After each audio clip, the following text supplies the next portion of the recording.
Buenas tardes a todos. Primeramente queremos agradecer la presencia en este primer conversatorio virtual sobre controversias y tensiones entre el derecho a la educación y las desigualdades en tiempo de pandemia.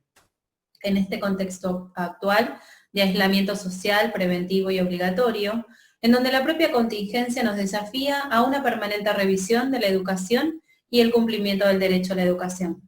De las y los estudiantes en este contexto, resulta necesario compartir criterios en mesas de trabajo con colegas especializados en educación.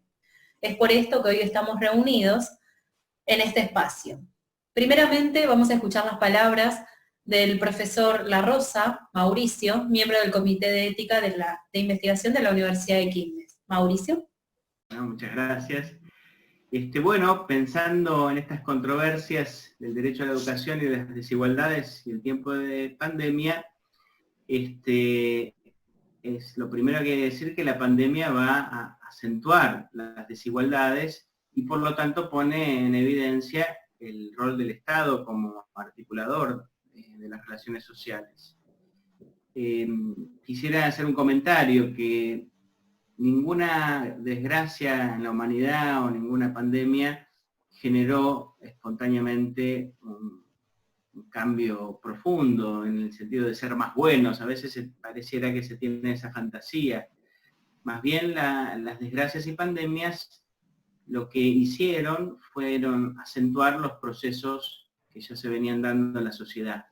Entonces acentúan la desigualdad que ya vivimos, y, por ejemplo, acentuan procesos como esto de la cultura digital que nos permite ahora encontrarnos de este modo. Quiero decir eso por la fantasía que a veces puede haber con la pospandemia, que seremos más buenos. Más bien lo preocupante es que va a ser una crisis económica muy fuerte y se van a acentuar las desigualdades y la violencia. Yo, en el tema de la universidad y el derecho a la educación, el tema de la gratuidad, que siempre se pone en discusión cuando hay problemas, se acentúan los problemas sociales y económicos, yo creo que eso hay que defenderlo siempre. Y ojo con una palabra que nos puede parecer muy atractiva, que es la equidad, y que es muy linda palabra, porque da la idea de introducir el tema de la justicia en la igualdad. El problema es que la igualdad ya implica el sentido de justicia, porque ninguno es responsable del lugar donde nació o de lo que hicieron sus padres. Y todos tenemos derecho a acceder a la educación. Por eso me gustó mucho, no recuerdo bien ahora el título, pero un texto de Lodola, que él señala que las últimas políticas universitarias, por ejemplo, que facilitaron la creación de nuevas universidades, se caracterizaron por bajar los costos de oportunidad, es decir, al acercar la universidad las personas gastan menos y las tienen a la mano, entonces pueden acceder con más facilidad, por eso bajan los costos de oportunidad. Y también estas políticas se caracterizaron por aumentar los incentivos de factibilidad, es decir, becas, etcétera, que ayudan a los sectores menos afortunados a terminar, a continuar, hacen posible su carrera universitaria. Entonces, lo que tenemos que asegurar siempre, a mi criterio, entonces son este tipo de políticas que apuntan a la igualdad de oportunidades y a la igualdad de resultados, con estos incentivos. A lo que se viene, que es un duro momento económico y social, violencia, pobreza, bueno, tenemos que, por lo menos desde lo universitario, hacer fuerza en las tradiciones argentinas universitarias sobre la gratuidad y pensar políticas que aseguren la oportunidad, la igualdad de oportunidades y la igualdad en los resultados, es decir, aumentar los incentivos de factibilidad, como recién nombré. Bueno, esas cosas se me ocurrían compartir en este conversatorio. Me presento primero, soy coordinadora de la escuela secundaria del Hospital Garrahan, la escuela número 2. Y en cuanto a estas controversias y tensiones entre el derecho a la educación y las desigualdades actuales en el contexto, Nosotros queremos aportar nuestra experiencia, dado que estamos con dos derechos, el de salud y el de educación. Pensando en estas desigualdades, en el derecho a la educación, en nuestra institución educativa, hospitalaria, los pacientes que son alumnos del nivel secundario son los más vulnerables, ya que en este momento, nivel inicial y nivel primario tienen desde la parte lúdica una continuidad pedagógica. Esto se debe a que el personal de salud facilita materiales para que estos alumnos tengan esta continuidad.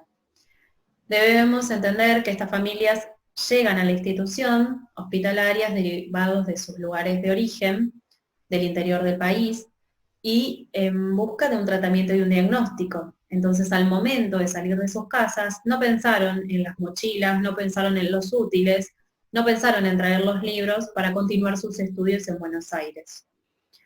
Entonces, pensar en políticas educativas, como Conectar Igualdad, por ejemplo, que tienen el propósito de reducir la brecha digital entre los alumnos de diferentes sectores sociales, con aquellas computadoras que fueron distribuidas a las escuelas públicas en 2013.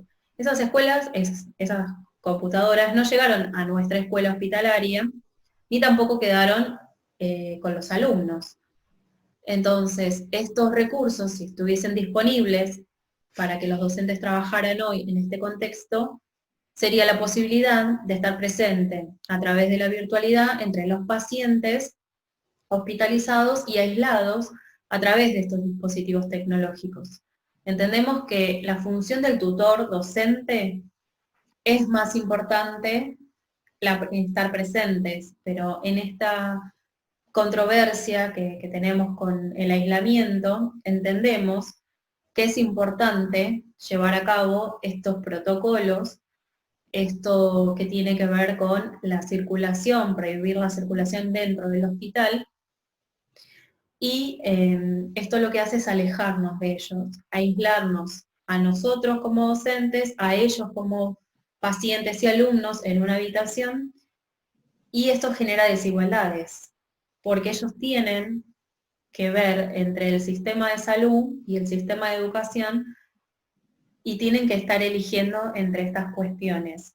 Entendemos que las desigualdades del sistema de salud persisten, como la fragmentación de los 3 subsistemas de salud, el presupuesto de las provincias en salud, y aún más en tiempos de pandemia.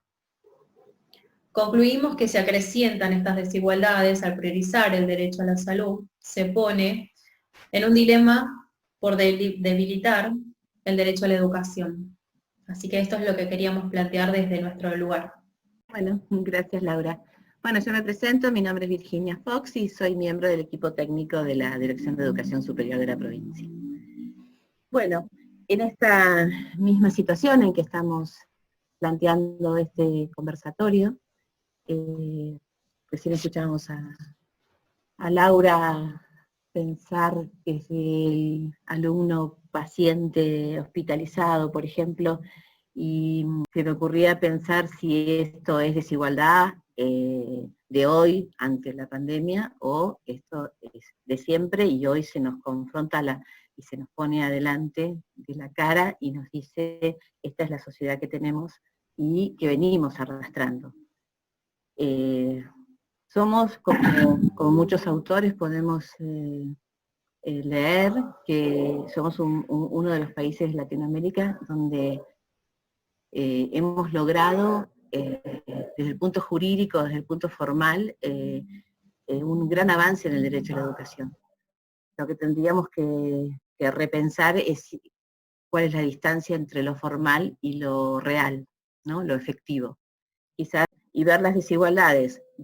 Por ejemplo, que el otro día nos comentaba en una clase la doctora Pudirós, que hay muchos alumnos que se perdieron de la escuela, se alejaron de la escuela. Y cuando yo escuché esto decía, ¿se alejaron o la escuela se alejó de ellos, ¿no? De su realidad? Por eso decía, puede ser una oportunidad, un punto de inflexión importante, empezar a pensar que tenemos que ocuparnos multidimensionalmente del problema del derecho a la educación. Eso significa abarcar un montón de derechos. el derecho social a vivir dignamente, a educarme, a tener salud, a trabajar. Entonces, entiendo que es un tema hoy crucial en que están abocados todas las universidades, todos los profesores, todos los expertos en pedagogía. Estamos tan preocupados como nosotros tres acá en este momento, pensando en qué va a ser la escuela de pospandemia. Quizás la escuela y la sociedad de pospandemia tendremos que pensar qué hacemos, y no sé si es lograr más derechos, sino empezar a lograr que los derechos que ya obtuvimos por ley se hagan realidad. Ahora les pediría a Mauricio y a Laura si quieren cerrar nuestra charla y hacer una conclusión o alguna propuesta, o cómo quieren seguir. Mauricio. Yo quisiera decir una cosa nomás.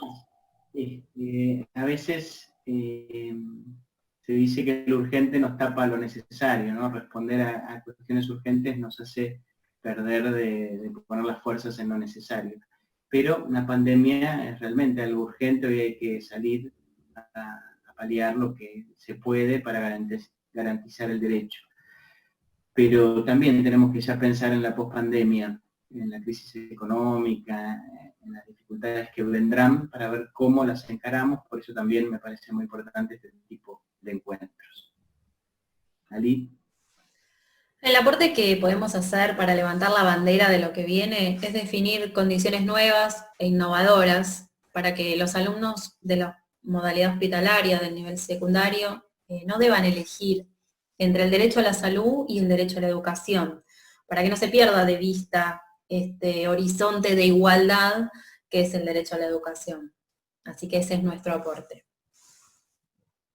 Bueno, gracias por todo. Gracias Lali, gracias Mauricio.